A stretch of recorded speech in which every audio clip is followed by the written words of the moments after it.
Praise the lord, హల్లెలూయా. ఈ దిన వాక్యము యోం దెబిరీం. ఈ దినము అనగా 23వ తారీఖు 5వ నెల 2025వ సంవత్సరం. మన దేవుడిస్తున్న చక్కటి మాట లూకా సువార్త 6వ అధ్యాయం 35వ వచనం. ఆయన కృతజ్ఞత లేని వారి ఎడలను దుష్టుల ఎడలను ఉపకారి అయి ఉన్నాడు. ఉపకారి అన్న మాట గురించి మనము ఆలోచిస్తే ఉపకారాలు చేసే వ్యక్తిని ఉపకారి అంటారు. ఉపకారము చేసే వ్యక్తిని ఉపకారి అంటారు. అయితే దేవుడట కృతజ్ఞత లేని వారి ఎడల అంటే నువ్వే ఇచ్చావు ప్రభా నీకు వందనాలు అని కనీసం చెప్పరటాలు. మనం థ్యాంక్ యూ అండి అని చెప్తాం కదా, అది కూడా చెప్పరట. వందనాలు సైతం చెప్పలేని వారి ఎడల, ఆ తర్వాత దుష్టులు అంటే వాళ్ళకి ఎందుకు ఇవ్వాలి, వాళ్ళకి ఇవ్వడం వల్ల ఇంకా దుష్టత్వమే పెరుగుద్ది కానీ మంచి ఎక్కడా కూడా పెరగదు. కానీ అటువంటి వారికి కూడా దేవుడు ఉపకారి అని చెబుతా ఉన్నాడు.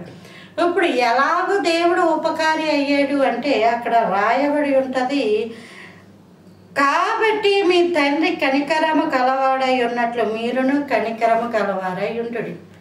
అంటే మన దేవుడు ఎలాగ కనికరించాడంటే వాళ్ళకి అవకాశాలు ఇస్తున్నాడు.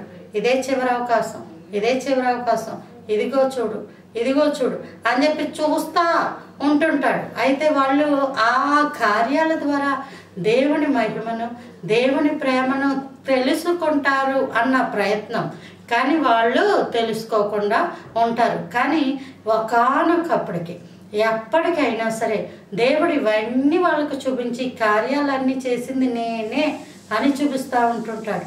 అది దేవుని ఉచితమైన కృప. అప్పటికే వాళ్ళు మారకపోతే ఇంకా దేవుడు తన యొక్క హస్తాలకు అప్పగించడమే అలా అనమాట. కాబట్టి దేవుడు ఉపకారి. అసలు దేవుడు నాకేం చేశాడంటే అని అడుగుతున్న వాళ్ళు ఉంటారు. దేవుడు నీకేం చేశాడా? దేవుడిని నమ్ముకోలేని వాళ్ళకే గొప్ప కార్యాలు దేవుడు చేశాడు. ఊపిరి దేవుని యొక్క సొత్తు.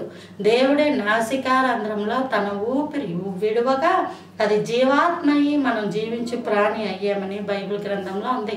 ఈ రోజున ప్రజలందరూ ఊపిరి పీల్చుకుంటున్నారంటే అది దేవుని కృప. ఆరోగ్యంగా ఉన్నారు అంటే దేవుని కృప. ఆహారం తింటున్నారంటే దేవుని కృప. వస్త్రాలు ఉన్నాయంటే దేవుని కృప. సమస్తం సమస్తం సమస్తం. కనీసం నువ్వు లెగిచి నిల్చున్నావంటే నీ పనులు నువ్వు చేసుకుంటున్నావంటేనే దేవుని కృప. అది దేవుడు చేసిన ఉపకారము.